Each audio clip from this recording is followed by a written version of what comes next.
সুনামগঞ্জে আল মোস্তফা ট্রাস্টের উদ্যোগে কয়েকশো মানুষকে বিনামূল্যে চোখের চিকিৎসা প্রদান করা হয়েছে। এই ক্যাম্পে বিনামূল্যে ওষুধ ও চশমা দেওয়া ছাড়াও ৩০ জনের চোখের ছানি অপারেশন করা হয়। এই মহতী উদ্যোগে অর্থ সহায়তা দিয়েছেন ডাক্তার শামসুল হুদা। আমাদের সুনামগঞ্জ প্রতিনিধি খলিল রহমানের পাঠানো তথ্যচিত্রে বিস্তারিত দেখুন ডেস্ক রিপোর্টে। সুনামগঞ্জ পৌর শহরের পশ্চিম তেগরিয়া এলাকায় শনিবার নূর ই মদিনা মাদ্রাসায় আল মুস্তফা ট্রাস্টের উদ্যোগে ফ্রি আই ক্যাম্পের আয়োজন করা হয়। এই মহতী উদ্যোগে অর্থ সহায়তা দিয়েছেন বিশিষ্ট চিকিৎসক শামসুল হুদা।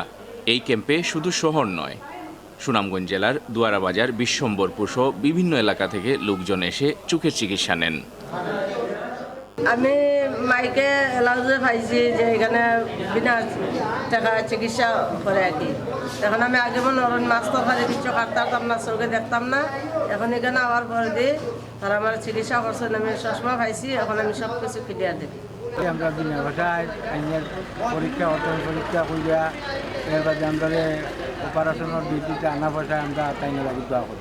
আমরা ডক্টর হই, এরপরে যা চশমা লাগে চশমা দিতে আমরা ফ্রিভাবে আমরা কিছু দিচ্ছেন চিকিৎসার জন্য তাই ফ্রিভাবে এই কাজটা করাইতেছেন, তাদের জন্য আমরা দোয়া প্রার্থী। প্রত্যন্ত অঞ্চলে এসে এই ধরনের মহতী উদ্যোগ গ্রহণ করায় আল মুস্তফা ট্রাস্ট এবং ডাক্তার শামসুল হুদার প্রতি কৃতজ্ঞতা জানান স্থানীয়রা। আর এলাকার মানুষ উপকৃত হচ্ছে এটার দ্বারা। অনেক দরিদ্র রোগীরা আছেন যারা চক্ষু চিকিৎসা অনেক ব্যয়বহুল হয়, অনেক সময় তারা দূরে কোথাও যাইতে পারে না বা ভয়ে যায় না।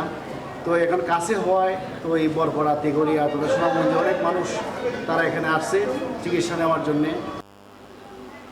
ভাট চক্ষু হাসপাতালের বিশেষজ্ঞ টিম দিনব্যাপী এই ক্যাম্প পরিচালনা করে। ভাট কর্তৃপক্ষ জানান, আই ক্যাম্পে ৩০০ মানুষের সাধারণ চিকিৎসার পাশাপাশি ৩০ জনের ছানি অপারেশনের ব্যবস্থা গ্রহণ করা হয়। এছাড়াও ক্যাম্পে বিনামূল্যে ওষুধ ও চশমা দেওয়া হয়েছে।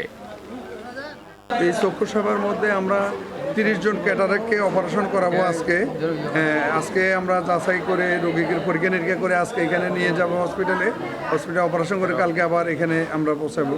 আর প্রাথমিক সেবার মধ্যে আমরা প্রায় ১০০ জনকে মেডিসিন বিতরণের ব্যবস্থা আছে এবং ১০০ জনকে রিডিং চশমা এবং ২০ জনকে কম্পাউন্ড পাওয়ার চশমা দিব। হাওর বেষ্টিত সুনামগঞ্জে হতদরিদ্র মানুষদের চোখের চিকিৎসায় আয়োজকরা এভাবে আরও উদ্যোগ নেবেন, এমনটাই প্রত্যাশা এলাকাবাসীর। Moinuddin Manju, channels news desk.